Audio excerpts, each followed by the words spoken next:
It's late on a warm June night in 1995, in the small town of Alma, Arkansas. Children are laughing and chasing fireflies, parents are getting ready to leave the local baseball field, and the sky overhead has turned deep blue. Among that crowd of families and batters and fans is 6-year-old Morgan Nick, sitting in her mother's lap eating ice cream and feeling proud she stayed up so late. In just a few minutes, everything will change. A quick question from Morgan to her mother: "Can I go catch lightning bugs with my new friends?" will shatter the calm of summer evening. That request, that ordinary moment, is all it took for a child to vanish without a trace. No screams, no struggle, just silence, and a grief that would haunt a community for decades. This story is based on real people, real events, and real heartbreak. We will pick apart every detail, from the evening at Wofford Park to the red pickup truck whispered about by children, to the initial surge of hope from search parties and witness tips, to the slow grind of cold case investigations. And decades later we'll follow the breakthrough, the devastating, electrifying DNA revelation that pointed to a suspect who died long ago. What you're about to hear is not speculation. It's a careful reconstruction of facts, interviews, court records, foundation reports, and investigative breakthroughs. There's no melodrama, just an unwavering focus on truth. Let's begin. Morgan Chontal Nick was born on September 12, 1988, the only child of Colleen and her father in rural Ozark, Arkansas. She was a bright, curious girl who dreamt of being a veterinarian obsessed with animals, gentle, quiet, but confident in her little world. On that evening, June 9, 1995, her mother had agreed to drive to nearby Alma for a rare treat, the final Little League game of the season. It was later than Morgan's bedtime, but the excitement in her eyes made it feel like pure magic. Wofford Park was a pocket of comfort under the summer sky.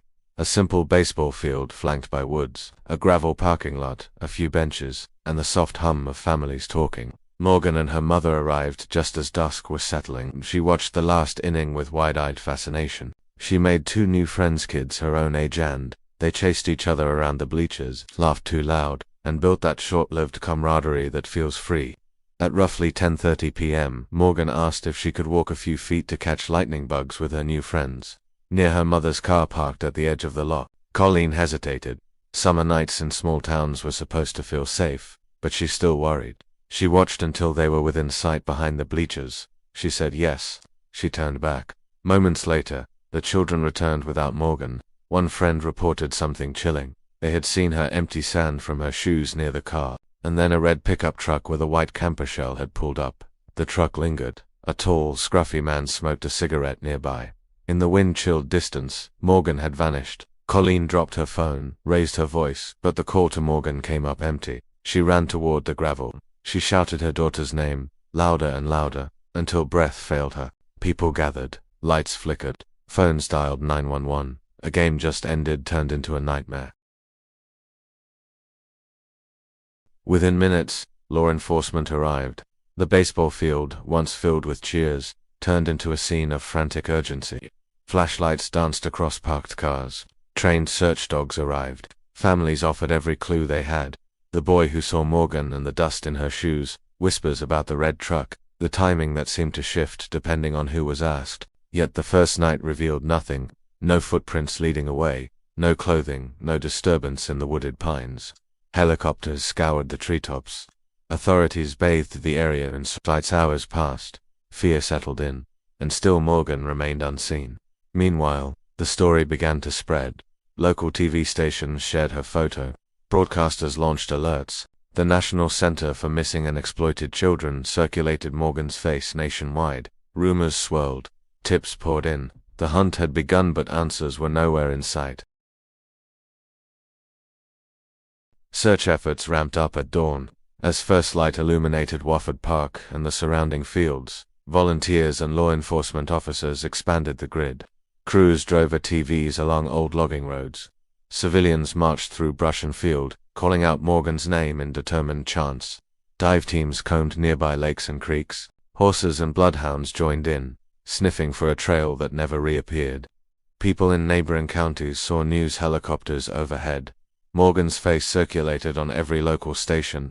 The National Center for Missing and Exploited Children added her case to their registry. Billboards went live across Arkansas highways. Families offered rewards, yet as the days stretched into weeks and months, each dawn brought new frustrations. Tips came in, some plausible, some improbable, but none pointed to Morgan's whereabouts. Investigators pursued every lead. They questioned local residents who had seen a red pickup truck that night. They interviewed campers, hikers, teachers, grocery clerks, anyone who had seen a suspicious vehicle or person in the area. Several dates later, a man named Billy Jack Lynx emerged as a possible match. He owned a similar truck, red, with a camper shell that didn't quite fit, but existing evidence was thin. The case hinged on testimony from 6-year-old children. No photos or license plates helped narrow it down. Lynx denied involvement. Initially, investigators ruled him out. New leads were explored. Excavation dig sites opened and closed. Public interest waned. The case cooled. In Alma and Ozark, the disappearance tore at the fabric of daily life. Parents who once left doors unlocked began checking windows at night. School boards added slideshows about stranger safety. Local churches held prayer vigils. The Nick family became recognizable faces, kind but heartbroken. Colleen established the Morgan Nick Foundation in 1996. She used her grief as a call to action, raising money for awareness programs, providing families with resources, and pushing local and state policymakers to adopt rapid missing child alerts. Morgan's case inspired legislation, training workshops, and annual school presentations. Despite public appearances, Colleen and her inner circle endured ongoing trauma: lost birthdays, repeating anniversaries of June 9th, and unanswered questions. The foundation work gave structure to her grief, but sorrow remained. Across Arkansas, tragedies large and small occurred daily. Yet Alma carried a collective wound that intruded at every public gathering, church event, or community picnic. No one forgot Morgan. By the early 2000s, the investigation had shifted into cold case territory. The property in Boonville was excavated in 2002, after a tip suggested her remains had been buried in a shallow grave. Nothing surface, not bones, not clothing, not even significant soil disturbance. Dig efforts in Oklahoma, where cadaver dogs alerted near an old well, failed to uncover evidence as well. Year after year, agencies reviewed files. They compared handwriting samples, re-interviewed circle acquaintances, and checked local newspaper archives for suspicious ads. They searched truck registration records from the early 1990s, tracing vintage vehicles. All efforts produced nothing tangible. While authorities maintained the case as active, local press attention faded. Fading hope became the norm. Whenever anniversaries rolled around, nostalgia stirred. Local residents held balloon releases and candlelight walkathons. But as time passed, memories blurred. New tragedies emerged. Yet underneath, the case still pulsed, refusing to be forgotten. It wasn't until 2019 that technology caught up to the cold case. New investigators looked at existing files with fresh eyes. When Lynx's old red pickup truck was located now in private hands, they obtained legal permission to examine it. In the spring of 2020, the FBI evidence response team dusted, vacuumed, and cataloged trace material from the truck's interior: hair strands, fibers, soil residue. Those samples were sent to Othram Laboratories in Texas, specialists in forensic genealogy. Forensic scientists combined the genetic material with public DNA databases, never using private data without consent. By late September 2024, results were available. On October 1, 2024, Alma Police Chief Jeff Pointer revealed the pivotal discovery. One hair from the interior of Lynx's truck matched the DNA profile of Morgan's family, either her mother or a close relative. It was the first physical connection between the disappearance and the suspect. No eyewitness could testify to Morgan entering that truck, but the DNA made it starkly plausible. Authorities named Lynx as the sole suspect. The bridge between disappearance and suspect was finally crossed, but Morgan remained missing. The revelation offered hope and agony. Confirmation of presence in the truck, no indication of where she was taken next. Within hours of the announcement, media coverage surged and national outlets revisited the story. Podcasts replayed interviews from the 1990s. Victim advocates held town hall meetings in Alma and Ozark. A surge of new tips came in, some trembled in detail, others thin with promise, but each considered valuable. Despite Lynx's death in 2000, investigators continued to explore possible accomplices. They conducted family tree mapping, interviewed former associates, and reviewed Link's time in prison. Some neighbors recalled late-night bonfires, whispered rumors about a woman seen entering the truck years earlier. Others claimed they saw a friend helping move large items near wooded acreage in the mid-1990s. Many leads were verified false, but some required further exploration, keeping hope alive. The Nick family, while devastated, expressed cautious relief. For the first time, they knew Morgan likely encountered the suspect. It did not ease the pain of absence. It ushered a new reality. She was somewhere no one had looked. Even with the DNA breakthrough, critical questions resonate. Was Morgan buried in rural Arkansas, dumped in a shallow grave and forgotten? Could she have been buried near livestock pits, old wells, or coves nobody revisited until recent years? Could someone have carried her across state lines? Investigators employed ground-penetrating radar and aerial drone surveys on riverbank soil near the ballpark. They extended inquiries to Harrison and Fort Smith counties, the truck's potential rejects routes. They considered abandoned barns, disused wells, compost piles, and farm roads near Link's property. Meanwhile, the investigation remained open.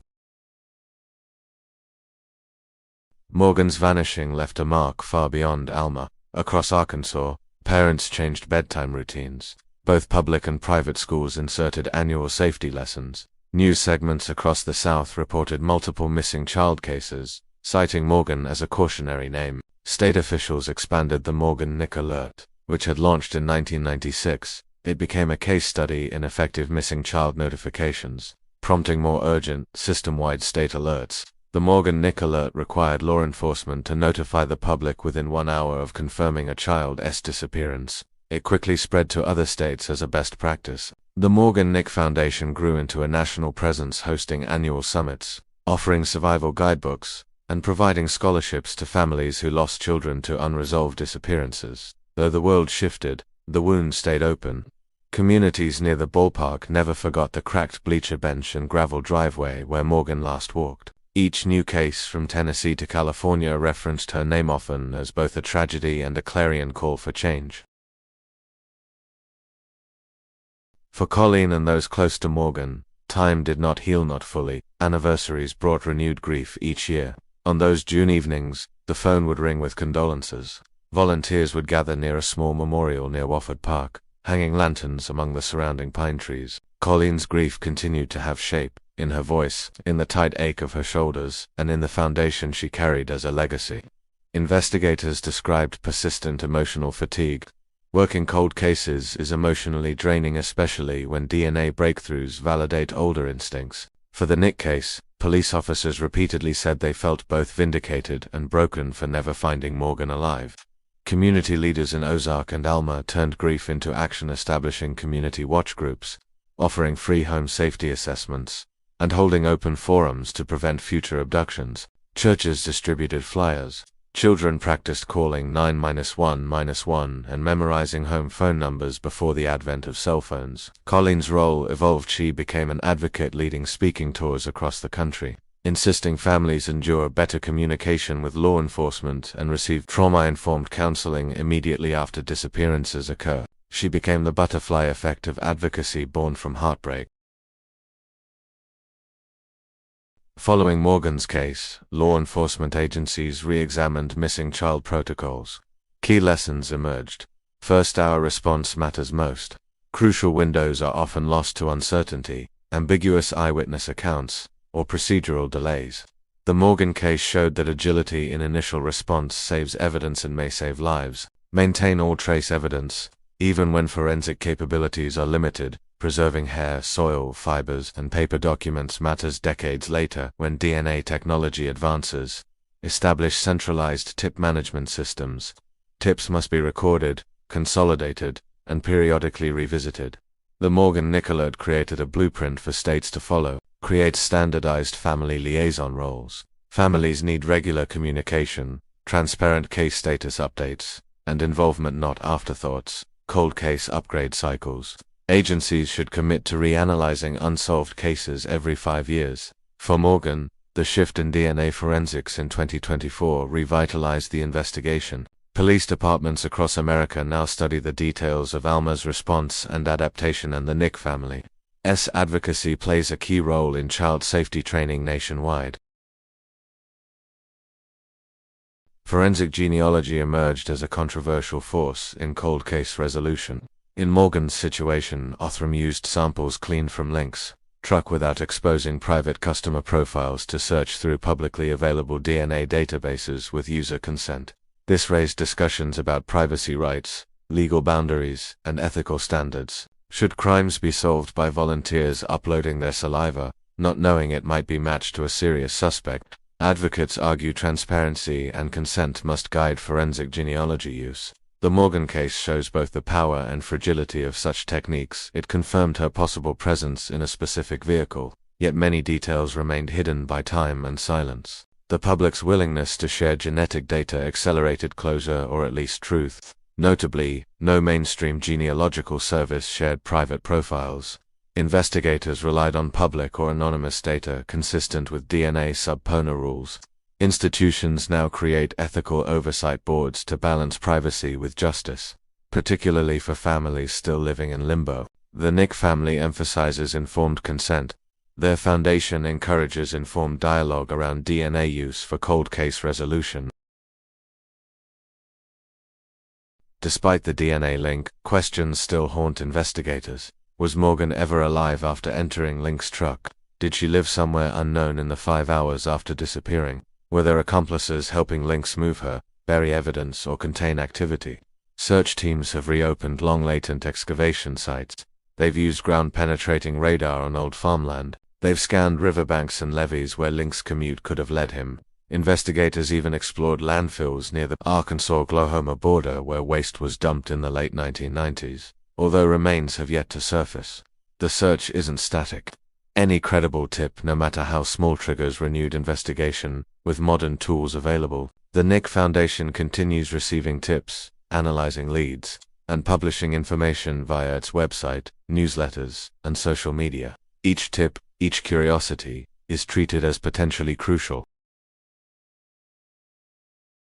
Morgan's story has left an indelible legacy. Renewal in school safety education. Her name is invoked in every stranger awareness class in Arkansas.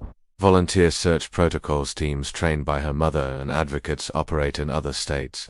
Legislative change. Morgan's disappearance influenced state-level child safety laws and alert protocols. Public memory. Her photo still appears in agencies' cold case galleries. Her story hosts vigil events, reunions, volunteer meetups, and charity races.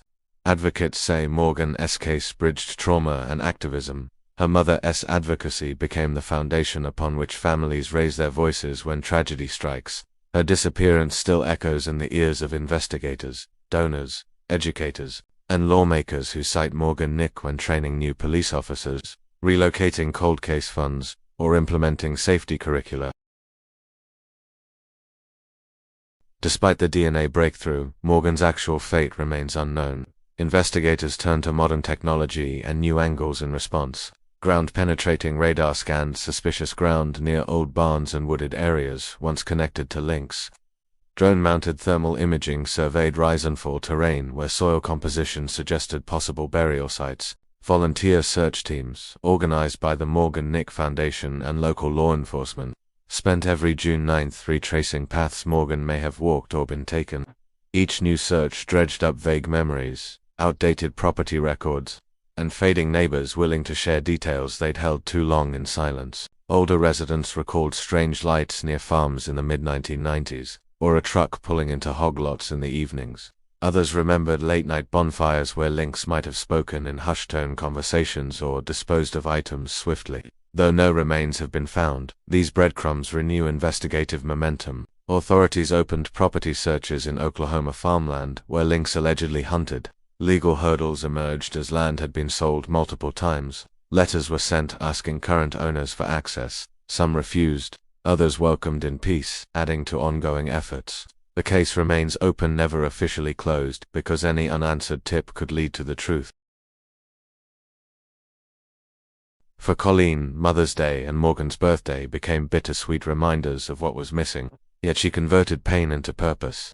The Morgan Nick Foundation expanded services, hosting seminars and schools across Arkansas and beyond, training law enforcement in crisis communication, and funding scholarships for siblings of missing children. The foundation now helps families nationwide navigate legal systems, forensic reviews, mental health care, and media strategies. Their annual gatherings feature testimonials from families still searching for a child, lectures from police cold case units, and presentations on emerging forensic tools. Colleen travels frequently with a posture as determined as it is dignified. She speaks without sensationalism. She speaks with clarity about gaps in missing child protocol and push for policy reforms. Her message is simple. Every child deserves to be found and families deserve to be heard. The Morgan Nick case stands as a landmark study in cold case evolution. Forensic genealogy, once niche, has become a powerful tool. The successful matching of hair from Link's truck to Morgan's DNA leveraged big database capabilities without compromising individual privacy under usual legal standards. Other cases across the nation, previously unsolvable, now gain traction. Small strands, clothing fibers, environmental samples once thought useless are re-examined under new light labs. Agencies are mandated to catalog every trace sample in national repositories ready for re-analysis. Advocates raise important questions about consent and oversight. The balance between justice and privacy is continually scrutinized in public forums and legislative hearings. The Morgan case is referenced as both a triumph and case study in ethical application of forensic tech. Institutions learned from the Nick case. Police departments adopted a protocol requiring first-hour injury response teams for every missing child case. These teams include family liaisons, media coordinators, digital track specialists, and canine squads all mobilized together. States adopted similar rapid alert systems: Arkansas, Louisiana, Mississippi, Texas, creating unified messaging capable of reaching millions within minutes. Schools introduced mandatory safety programs based on what children should do if separated from caregivers even pre-cell phone generations. Legislation requiring 30-year retention of cold case files and evidence chains was enacted in several states, ensuring no lead is lost to time. Programs now exist for anonymous tip submission, digital memory preservation, and volunteer search group oversight. Morgan's influence persists. Each year, the Foundation issues a new report covering case status, number of tips received, family stories, and improvements in state policy. The 2024 report featured the DNA breakthrough as a central turning point, rekindling investigation and public attention. Academic researchers reference Morgan's case in criminal justice courses. Youth leaders in Arkansas lower grade levels teach stranger safety through Morgan modules, ensuring her story becomes a protective shield rather than only a sorrowful signal of loss. Victim rights organizations nationwide cite her disappearance when advocating for better family-facing communication, trauma-sensitive law enforcement training, and sustained cold case review budgets. As of 2025, Morgan Nick remains officially missing. No remains. No confirmed sightings after June 9, 1995, but the case remains active. DNA evidence links her to the suspect's vehicle, yet no physical resolution is in hand. Investigators keep lists open, willing to pursue leads to unmapped wells or barns, anonymous tips from people who moved away, properties still privately held but worth surveying, and forensic re-examination of all preserved case material. Each sunrise on June 9th brings renewed attention. Each media segment returns her photo to public view, and each listener becomes part of the echo, a reminder that the search continues. Her story asks us to pay attention, to teach children safety, to support families left behind, to join volunteer forces, or simply to speak her name aloud. If you saw or know anything, even small, contact the National Center for Missing and Exploited Children. If your local missing child resource center exists, encourage sustained visibility for cold cases near you. Morgan's name lives on in an alert system, a foundation, school curricula, and trauma-sensitive law enforcement protocols. Her disappearance shaped policy and education. Her mother transformed grief into national impact. Tonight, you've heard how 6 minutes behind bleachers became 30 years of searching, how a mother's advocacy grew from hope unfinished, and how scientific breakthroughs can revive inquiries once thought beyond hope. Where you are right now, in the quiet of your home or on a restless night, remember this. Many stories echo in silence, children lost, questions that echo unanswered, families waiting for closure. One tiny strand of hair can shift decades of ignorance into a bridge of possibility. She vanished, walking home, and no one ever saw her again, but her voice echoes still in every call to action, every safety lesson, and every awakening in a heart that hears Morgan's name.